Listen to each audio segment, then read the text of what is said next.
Eu queria ler com vocês, como eu disse, para você trazer sua Bíblia hoje, né? É importante. E eu queria ler com vocês 2 textos. E eu queria hoje que você ficasse com o dedo nesses 2 textos, ou se você aí está com o seu mobile, que você colocasse. Um texto é em Êxodo, no capítulo 12, versos 14. Êxodo 12, verso 14. E o outro texto é de Lucas 22, versos 7 e 8. Lucas 22, 7 e 8. Coloca aí o dedo, se você está com a sua Bíblia, coloca o dedo para separar. E é importante que você veja e depois você medite em casa tudo isso que a gente vai estar falando aqui. Amém? Todos acharam? Então vamos ler? O primeiro texto, Êxodo 12, 14. Este será um dia para vocês se lembrarem. Em algumas Bíblias está um memorial para vocês se lembrarem. Vocês o celebrarão como festa ao Senhor, geração após geração, comemorem-no como decreto perpétuo. O segundo texto agora, Lucas 22, 7 e 8.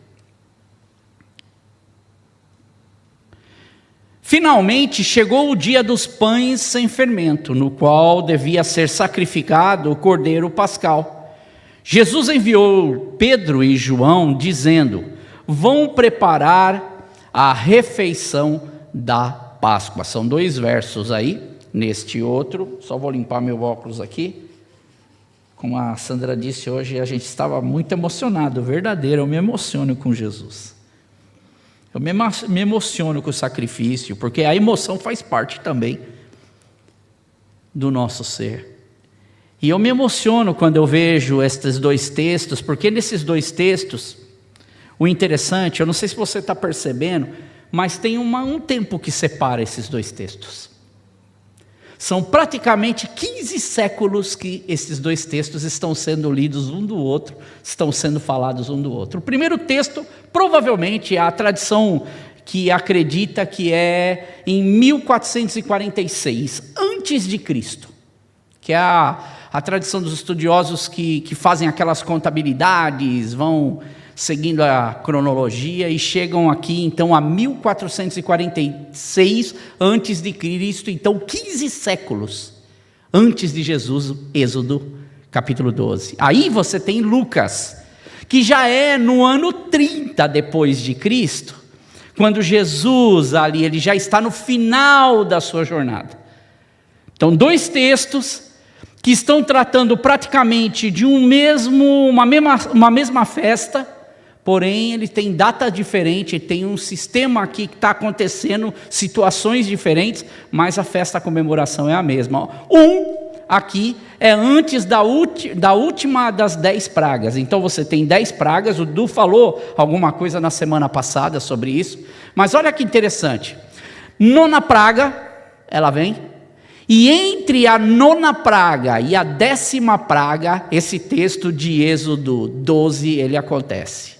Êxodo 11 está vindo essa última praga, e agora Êxodo 12, nós temos Deus aqui instituindo para eles a Páscoa do Senhor, que é o que nós estamos entrando para comemorar com algumas diferenças, e é isso o que eu falei para vocês. Qual que é a diferença? O que é que Deus está nos ensinando? Será que eu pego isso daqui e coloco de lado? Não, Deus tem algo para falar conosco. E o outro texto, 30 anos depois de Cristo, então somado as 2 contabilidades aqui, são 1476 anos entre um dia em que Deus institui e o outro dia em que o Filho de Deus volta a lembrar e celebrar essa Páscoa.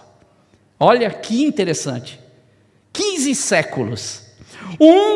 É antes das 10 pragas, e a gente sabe que na 10ª praga vai acontecer algo triste, que vai ser a morte dos primogênitos. E aqui, antes da última ceia, o primogênito de Deus está sendo preparado para o seu sacrifício como cordeiro que é levado. Olha que interessante.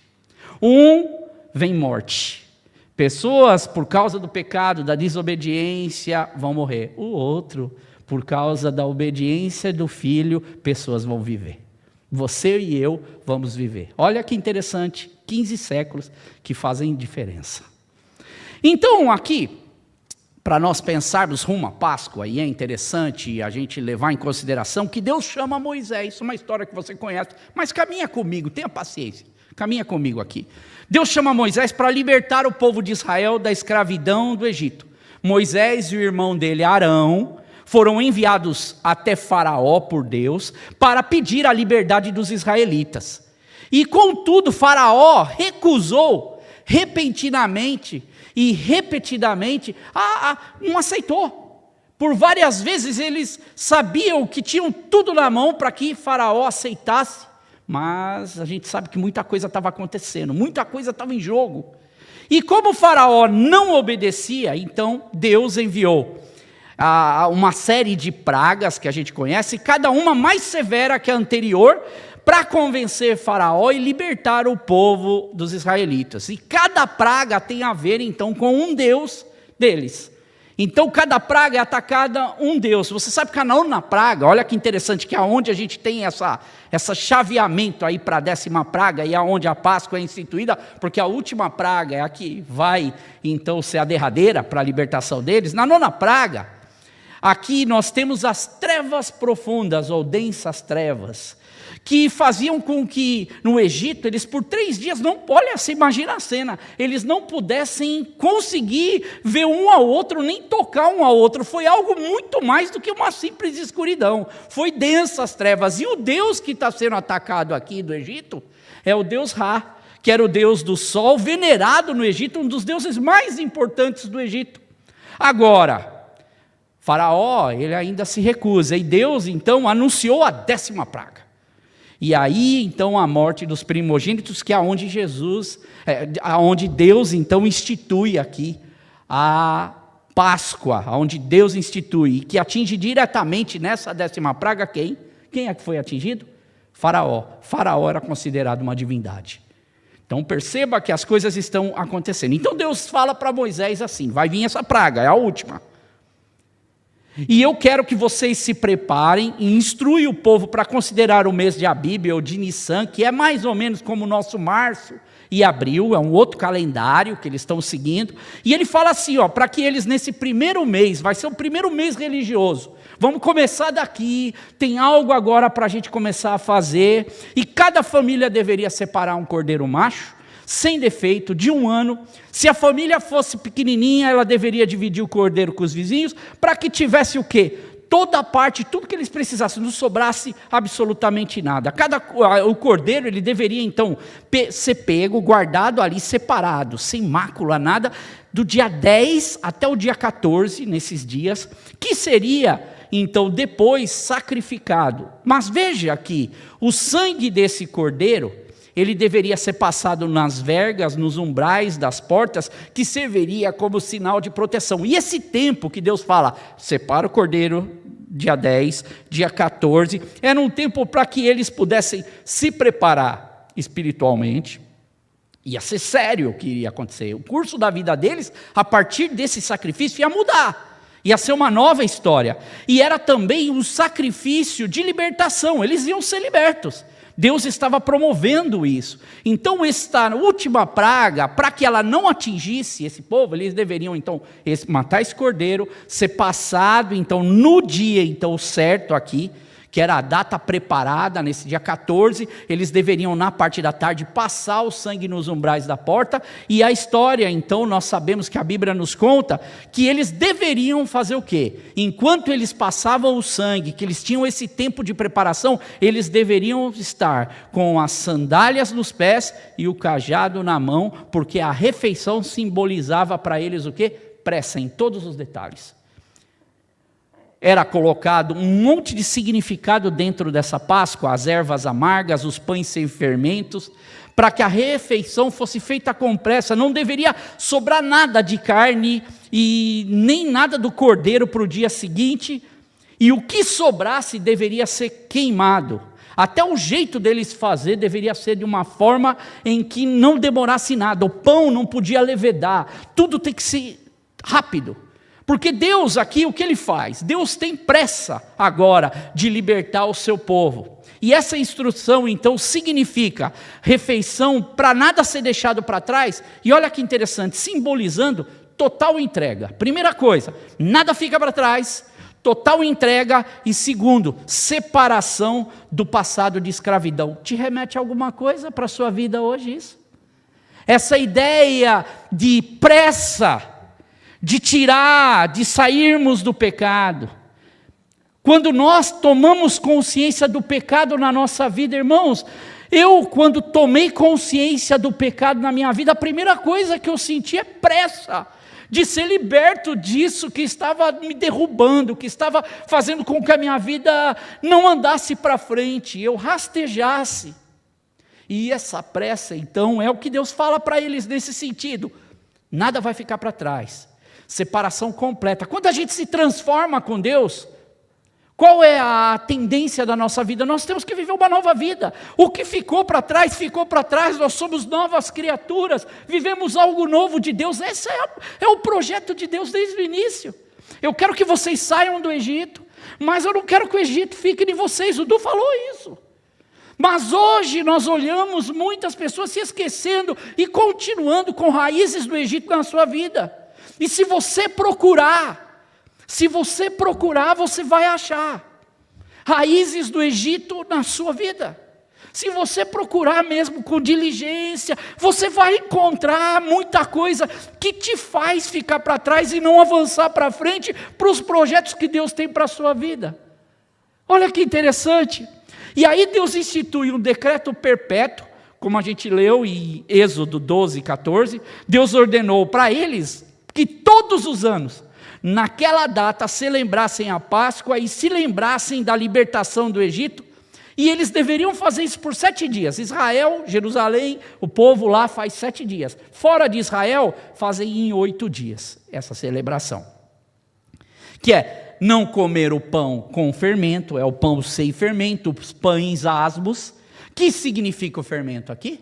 O pecado, o Egito, as coisas do passado. Tem o simbolismo que Deus está querendo ensinar ao seu povo, para que eles não fizessem isso. Então, celebrando essa pressa de saída do Egito, tem a purificação da vida. Não pode ter levedura, não pode levedar a massa. Eu não posso mais ter nada que faça com que a minha vida seja igual ao que era no passado.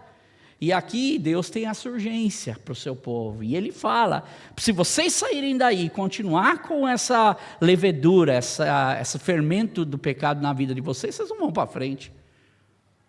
E aí vem essa morte do primogênito. O que acontece naquele dia? Os egípcios, então, desde o filho de Faraó, o Deus, a divindade Faraó para eles é atacada. O filho do Faraó morre, os prisioneiros, os primogênitos dos prisioneiros morrem, os primogênitos dos animais morrem. E o anjo da morte então passa sobre o Egito, mas poupa as casas em que o sangue de Jesus tinha sido encontrado nas portas. E essa foi a última praga que forçou Faraó a libertar Israel. Te remete a alguma coisa? Cantamos isso hoje. As correntes que me prendiam, eu fui liberto. Meu Salvador me resgatou. Deus está começando a resgatar seu povo. A mensagem de Deus está começando a florescer no coração de um povo, no preparo de algo que deveria acontecer no nosso coração. E aí a última praga força então Faraó a libertar o povo de Israel. E a libertação do povo de Israel após dessa praga, então Faraó finalmente acaba cedendo e permite que os israelitas então vão embora do Egito. E Deus guiou. Pensei que tinha acabado aqui. E Deus guiou o seu povo em direção da liberdade. E olha, irmãos, a partir dessa noite, o povo de Israel celebra a Páscoa como esse mandamento perpétuo. E é uma celebração de lembrança dessa libertação de Deus, o que Deus lhe deu. E hoje nós estamos na Páscoa 2025. Nesses dias eu estava buscando a direção de Deus, pedindo muito ao Senhor, que Ele falasse comigo, desse direção ao nosso culto, às pessoas que estivessem ouvindo essa mensagem, ao nosso coração. Coloquei coisas na internet para tentar fazer com que você fale, não, eu tenho que parar. Se for para resolver contratos, se for para resolver minhas contas, se for para resolver problemas, se for para ter que marcar para fazer passaporte, fazer documentação, eu gasto horas do meu dia. Se for para assistir uma TV, eu gasto horas do meu dia. E irmãos, Deus chega e fala para o seu povo, separe um tempo para mim, para lembrar desse decreto perpétuo e que vai ganhar novas nuances para nós em Jesus Cristo. Em Jesus Cristo ele começa a ter um novo significado. E a mensagem que veio para mim, nessa primeira mensagem aqui, desse tema que nós estamos abrindo hoje, é preparar e esperar. Quando você olha para o povo de Israel, a primeira coisa que você percebe é preparação e espera. A pergunta é, o que você tem preparado e o que você tem esperado? Nessa sua contabilidade, está entrando Deus? O grau de importância no seu preparo, não digo só para Páscoa. A Páscoa a gente está trazendo um incentivo para você. Mas no seu dia a dia, qual é o seu... aonde é que você coloca Deus? Eu pergunto para você porque eu sei aonde eu coloco Deus. E eu sei que se eu não colocar Deus nesse lugar, as coisas não me vão bem, as coisas não fluem, porque eu sei que aquele que habita em mim, Ele é fiel, Ele é poderoso, para fazer infinitamente mais, mas Ele habita em mim. E se Ele não habita verdadeiramente em mim, quando eu digo habitar, outras coisas podem começar a tomar esse lugar. E aqui então, Deus colocou no meu coração e foi trazendo então esse período de aguardo e de preparo do povo de Israel que foi convocado a celebrar o quê? Olha que interessante, vamos parar um pouco para pensar nisso e fazer uma conexão desses dois versos que a gente trouxe aqui. Olha que interessante, 15 séculos aqui. Olha, Deus fala para o seu povo celebrar algumas festas, então essa seria a primeira festa. A Páscoa, que é o Pessah, que é a primeira festa que a gente chama de Passover, que é Deus passa sobre, o anjo do Senhor passa sobre as portas e não atinge aqueles que têm a marca do sangue do Cordeiro, o que já dá uma dica para nós do que é nós sermos lavados. E cantamos hoje essa canção, cantamos a canção que diz ser lavado pelo sangue de Cristo, que nos torna alvo mais que a neve. E essa era a primeira Páscoa, mas dentro dessa primeira festa, que faz esses 7 dias, neste interim começa uma outra festa, uma outra contagem. Deus não perde tempo. Deus, Ele sabe o que Ele está fazendo, e Ele começa uma festa que chama Festa de Pentecostes, ou Festa das Semanas. A gente pode falar primeiro da Festa das Semanas. São 7 semanas, que a gente vai falar isso no Pentecoste, 7 semanas, que dá 49 dias mais um, que é a Festa de Pentecostes, que é o Shavuot.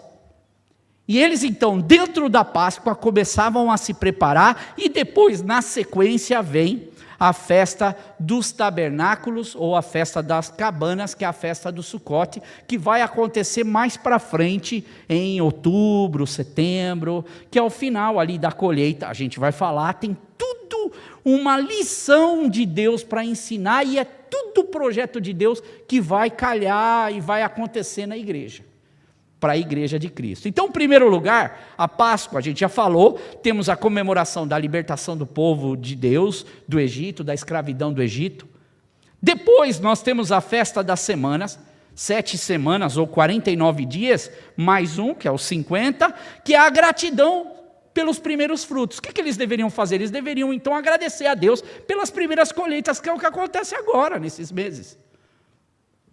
Eles vão plantar, no final do ano, vão começar a ter as suas colheitas dependendo da espécie dos alimentos, e agora os primeiros frutos vão começar a aparecer, as primeiras colheitas.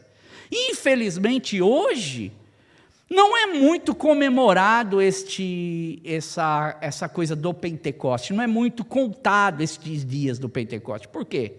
por causa da nossa cultura. A gente foi perdendo um pouco disso. E o que quando você fala de Pentecostes, o que você lembra?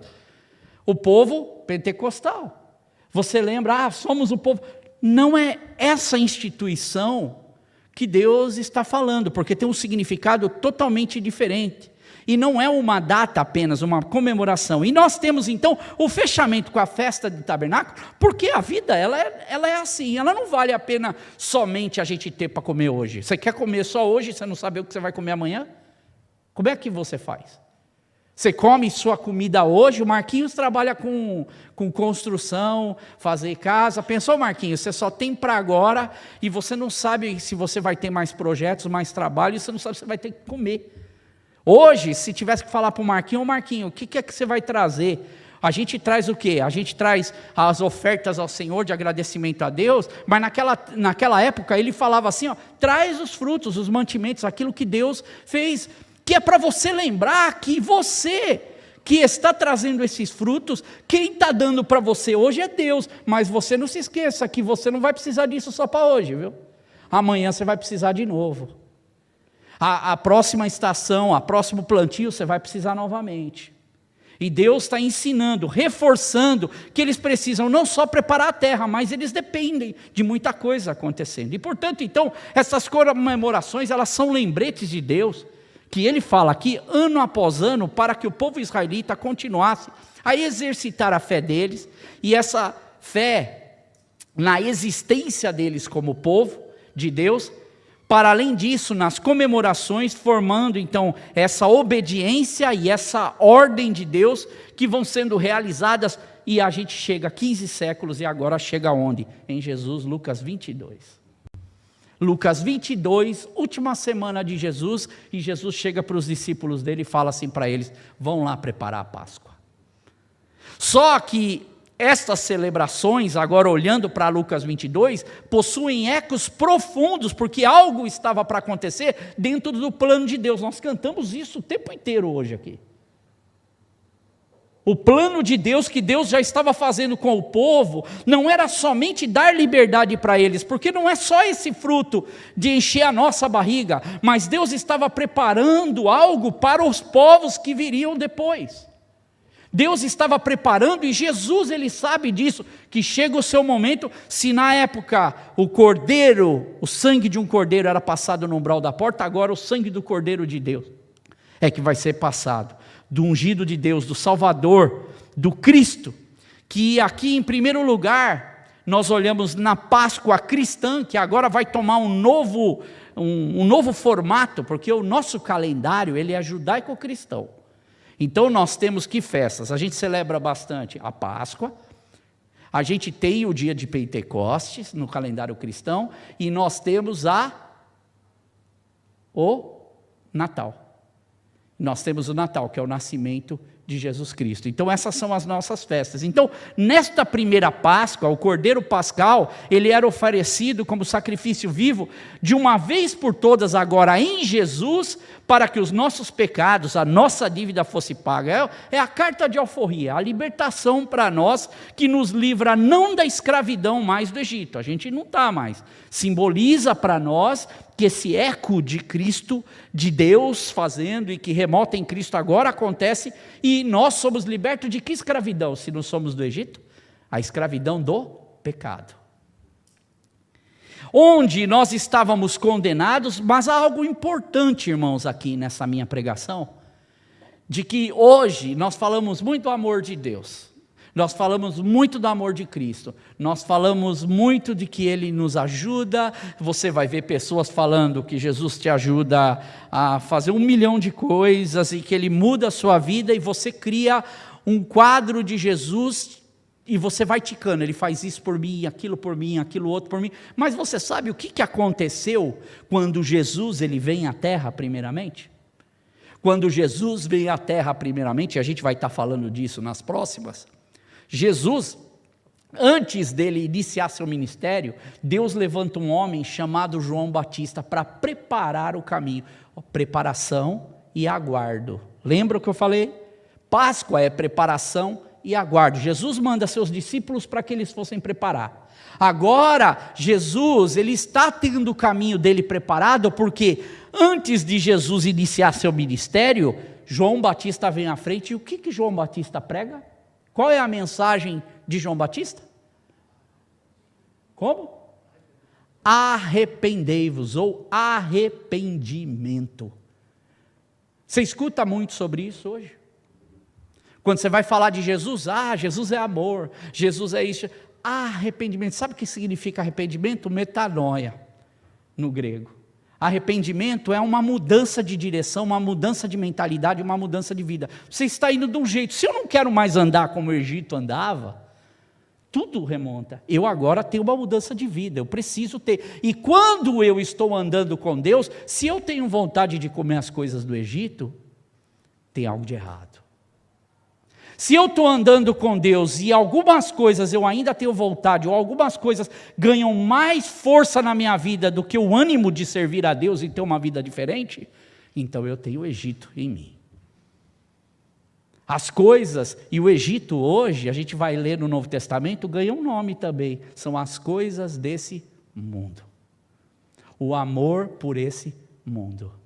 E é interessante que antes de falar de Jesus, antes de Jesus abrir sua boca mesmo, nós vemos um João Batista pregando o arrependimento, na esperança da ressurreição de um corpo glorificado. O corpo vai vir glorificado, a vitória vai acontecer na cruz, mas antes de acontecer qualquer vitória na cruz para nós, precisa acontecer dentro de nós arrependimento. Porque se dentro de nós não acontecer arrependimento, nós não temos ânimo em Deus para fazer absolutamente nada. Canções vão soar como canções. Jesus vai soar como aquele que assina embaixo tudo que eu faço. Mas não há confronto, não há pedido de mudança, não há aguardo, não há esperança, não há busca, não há desejo, não há preparo. Irmãos, nós vivemos uma geração exatamente igual a essa. Nós vivemos uma geração, infelizmente, que o amor das pessoas estão esfriando, e é todo mundo que eu converso, que são pessoas sérias na fé, estão vivenciando no mundo inteiro o mesmo problema, que é o esfriamento das pessoas. As pessoas não têm vontade mais de vir à casa do Senhor, de servir a Deus. Covid esfriou, crise está esfriando, corrida para o dinheiro, corrida para fazer as nossas coisas, para fazer as nossas férias, para ter o nosso bem-estar, e nós estamos deixando o Cordeiro de Deus que tira o pecado do mundo de lado. Nós estamos esquecendo de passar o sangue de Cristo no nosso coração todos os dias. E as coisas, elas começam a ter um risco para nós, porque elas vão se tornando muito normal. E a normalidade vai tomando um lugar em nós, muito perigoso, porque começa a afetar não só a nossa geração. A Sandra estava falando da geração da casa dela com Marquinhos. Eu digo da geração hoje, não estão tendo mais o mesmo contato com Deus. E isso é culpa nossa como pais. Porque nós estamos nos esquecendo de levantar aquilo que Deus deu como decreto perpétuo, não mais sendo libertos do Egito. Você não precisa se preocupar com Faraó, mas você precisa se preocupar com outro Faraó, um outro enviado do diabo na sua vida. E esses enviados do diabo, nós precisamos nos preparar sempre, para que ele não ganhe espaço na nossa vida. E nós nos encontramos como crentes, caindo pelas beiradas, só pedindo coisas para Deus, ano após ano, achando que Deus vai fazer alguma coisa por nós. E o que você conquistar, muitas vezes, pode ter certeza, você conquistou com o seu esforço. Foi a oportunidade que acontece porque o sol brilha para todo mundo, para quem é justo, quem é injusto. Mas uma coisa é certa, não é disso que Deus está falando para o seu povo. Ele está para levá-los para um deserto, que vai amadurecer, que vai experimentá-los, e que vai torná-los pessoas preparadas para que esse precursor que é Jesus venha 15 séculos depois, para abençoar a sua vida. E Jesus veio 2000 anos atrás, e quem é Ele para você hoje? 20 séculos depois, quem é Jesus para você hoje? E olha que a Bíblia está cheia de exemplos. Olha para Davi. Conhece a história de Davi com Betseba? Segundo Samuel 12. Davi, após pecar com Betseba, matar Urias, que era o marido dela, fez algo terrível. Ele percebe a gravidade do seu pecado sendo confrontado por um profeta que traz uma parábola para ele e no final abre os olhos dele e ele percebe que tem pecado. E o que é necessário para Davi? Arrependimento. E sabe o que Davi faz? Ele se arrepende. E ele faz o quê? Ele confessa ao Senhor. E ele diz assim para Deus: Deus, pequei contra o Senhor. Salmo 51, que é chamado por um coração puro de Davi aqui, por um espírito reto que ele fala. Olha o que ele diz, olha, escuta as palavras do Salmo, você não precisa abrir, eu só quero que você escuta Davi falando quando ele é confrontado com o pecado dele. Isso é arrependimento, irmãos. Arrependimento é algo que te faz não viver mais o Egito, mas viver algo novo para frente. E Davi ele diz assim: tem misericórdia de mim, ó Deus, por teu amor, por tua grande compaixão, apaga as minhas transgressões. Lava-me de toda a minha culpa e purifica-me do meu pecado, pois eu mesmo reconheço as minhas transgressões. A Sandra, vocês sabem, veio aqui hoje e falou exatamente isso. Deus, esses meus pecadinhos, ou essas coisas que eu tenho que acontecem na minha vida. Davi aqui está dizendo: Deus, eu reconheço as minhas transgressões. Você reconhece? Agora o problema não é só reconhecer. Você tem feito alguma coisa sobre isso? Você tem pedido a Deus que Ele trabalhe em sua vida sobre isso? E ele diz assim: o meu pecado está sempre diante de mim, ele me persegue. Olha que lindo, o meu pecado me persegue. Ou você acha, não, agora eu estou lavado, remido pelo sangue de Jesus, e Jesus está me fazendo ser cabeça e não cauda, eu agora vou ter isso, vou ter aquilo, em nome de Jesus eu vou fazer. Para com isso. Não é isso que Deus está ensinando para nós. Olhando para o servo Davi, o meu pecado está sempre me perseguindo. E quando a gente perde essa consciência, a gente olha para trás, a gente olha para o Egito está dentro de nós, e às vezes a gente não vê, a gente não aplica a palavra de Deus, porque se Deus está fazendo com que o seu povo pare sempre para celebrar essas festas, para que eles se lembrem de Deus, senão a gente esquece. Por que a gente esquece? Por que a gente não faz? Por que a gente não tira tempo para estar com Deus? E aqui nós olhamos Davi continuando, ele diz assim: contra ti, Senhor, só contra ti pequei, fiz o que tu reprovas. Olha, eu errei, eu pisei na bola, Deus. Eu me arrependo, mas eu errei, eu não quero mais fazer isso. De modo, Deus, que é justa a tua sentença e tem razão em condenar. A gente não vê gente falando isso hoje. A gente vê pessoas falando completamente o oposto. Eu pequei com Deus, agora eu vou para Deus resolver o meu problema, amanhã peca de novo. O pecado está sempre à porta, o Egito está batendo, nós estamos sempre permitindo. Não permita que isso aconteça. Irmãos, a gente não sabe quantos dias a gente vive. Eu tenho visitado pessoas, visitei ontem uma pessoa, irmãos, está indo uma situação muito complicada da vida, mas o que me alegra no coração é olhar para essa pessoa e saber que o final da vida dela tem uma luz, que é Jesus. Nós cantamos hoje: tu és a minha luz, a minha salvação, só em ti confiarei. Isso não pode ficar na boca, tem que ficar no coração. Páscoa é lembrança, é preparo, é Deus, é vivermos uma vida nova. Não permita que o pecado faça com a sua vida o que ele fez com milhares de judeus, e que não entraram na terra prometida, e que se esqueceram de olhar para frente, e começaram a olhar para o pepino, para o melão, para a melancia do Egito. Olha para Deus e confia que Deus olha para você, porque é promessa de Deus. Deus olha para o mundo inteiro. Se você tem dúvida de que Deus olha para justo e injusto, Ele olha para o mundo. Ele já deu o ar, Ele deu a estrutura, Ele deu leis, Ele deu possibilidade do homem ser inteligente, Ele já deu tudo. Então falar que Deus não deu, Deus deu. Agora, Deus para os servos dEle que buscam, Ele dá algo a mais. Ele dá a esperança da vida eterna. Só que essa esperança da vida eterna precisa de arrependimento. Ela não cai de paraquedas, precisa de arrependimento. Precisa de uma mudança de vida. E Davi, ele reconhece isso. E ele diz: eu sei que eu sou pecador desde que eu nasci. Sim, desde que me concebeu a minha mãe. Sei que deseja a verdade no íntimo, e o seu coração me ensina a sabedoria. E aí Davi é perdoado por Deus, o Senhor o abençoa e ensina ele a viver com as consequências daquilo que ele tem, para viver pela frente. Você olha para Jó, mesma coisa. Você olha para Jó, ele pecou? Não, não fez nada. Mas ele sabia que ele tinha suas indagações com Deus, porque não é fácil alguém perder tudo.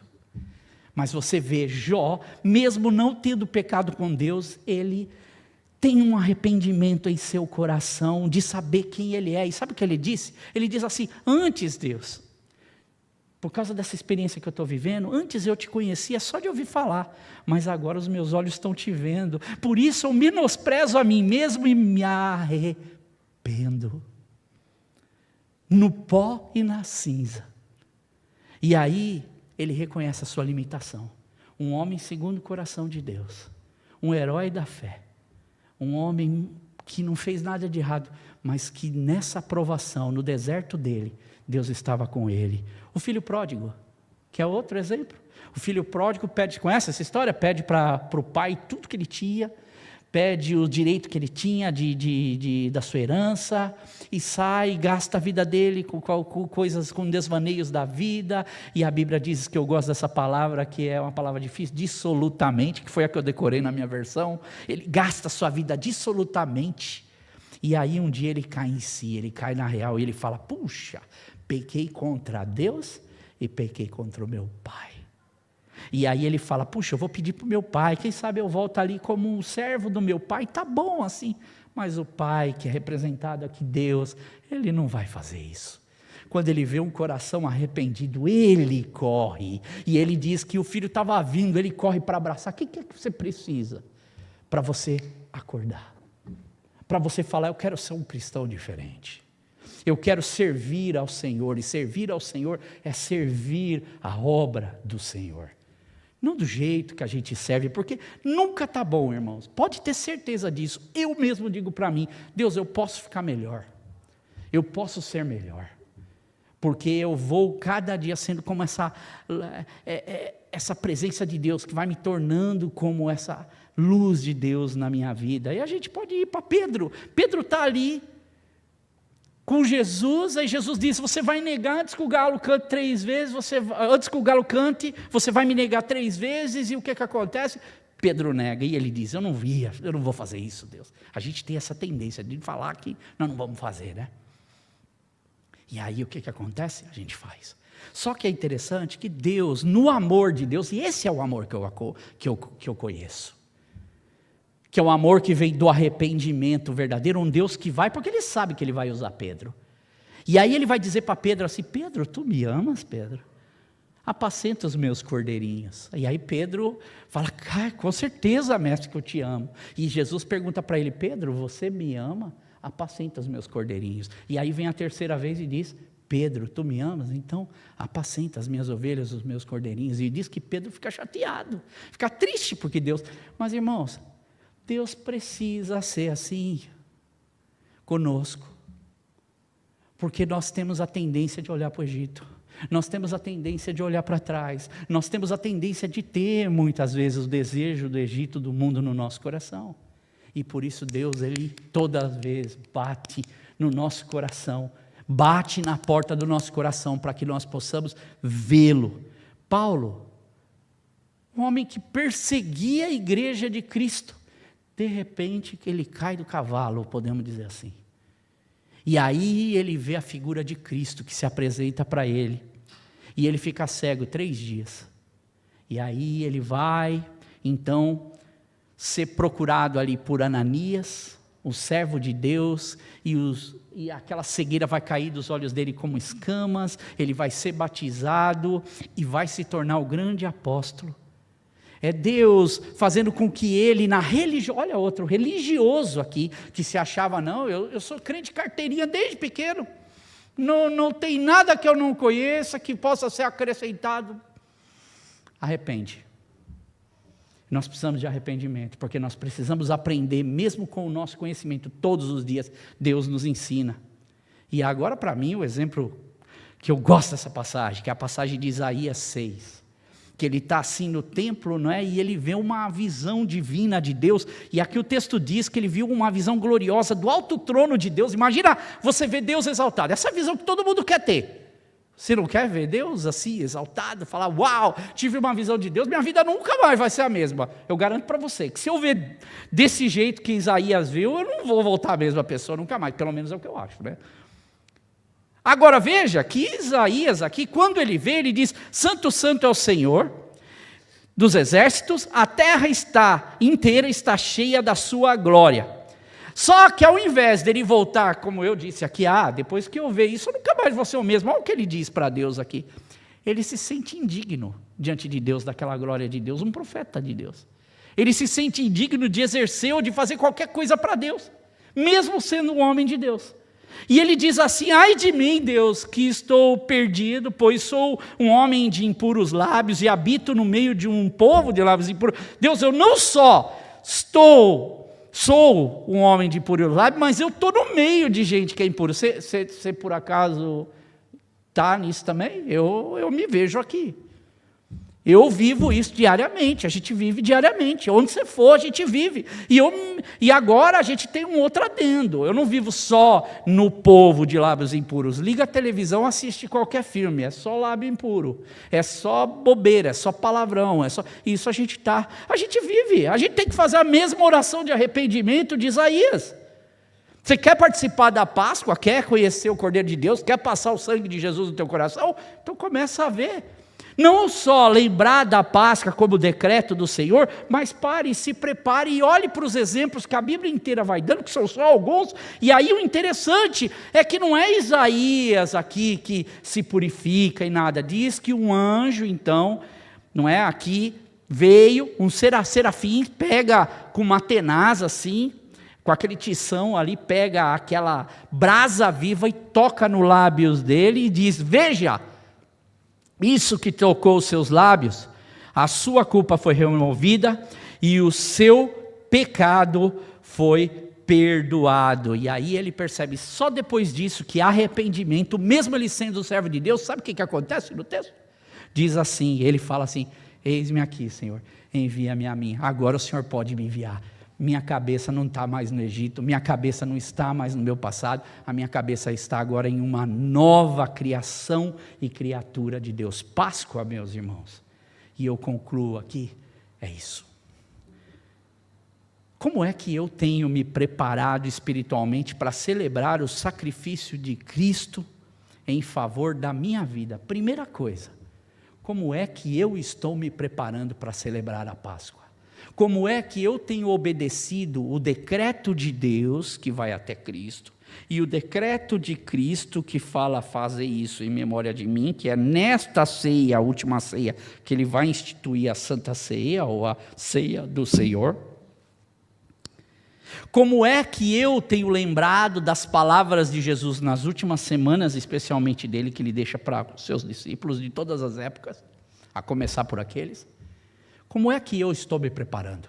Como é que vai ser essa Páscoa depois de você ouvir essa pregação? Esse é o meu desejo.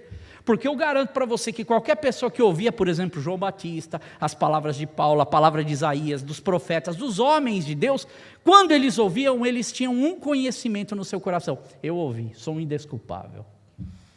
Como é que eu reajo mediante essas informações? João Batista aqui, ele é enviado, eu já estou terminando, só 2 pontos aqui. Foi enviado para preparar o caminho do Senhor. Como é que ele faz isso? Pregando o arrependimento. Arrependei-vos, porque é chegado o reino dos céus. Para nós, o reino dos céus, ele está diante de nós, na nossa vida. O Cordeiro de Deus que tira o pecado do mundo, e a gente ainda vai falar desse Cordeiro de Deus, tem muita coisa para a gente aprender. Ele está diante de nós. Como João preparava para essa primeira vinda de Jesus, como é que nós nos preparamos para a segunda dele? Porque João Batista prepara para a primeira vinda de Cristo. Como é que eu me preparo para a sua segunda vinda? Quando é que será que vai ser? Você tem alguma ideia? Que vai ser a segunda vinda de Cristo? Eu ouço muita gente falar para mim assim, olha, os tempos estão no final. Aliás, eu ouvia isso desde pequeno. Porém, é óbvio que a gente começa a ler alguns sinais e a gente começa a ver que o tempo está bem acelerado. Muita coisa está fechando. Antigamente o tempo não passava tão rápido, hoje passa, vai fazendo a risca. O amor de muitos, olha, tinha gente fiel antigamente que vencia muitas oposições. Hoje em dia, meu irmão, não se vive entre si os cristãos.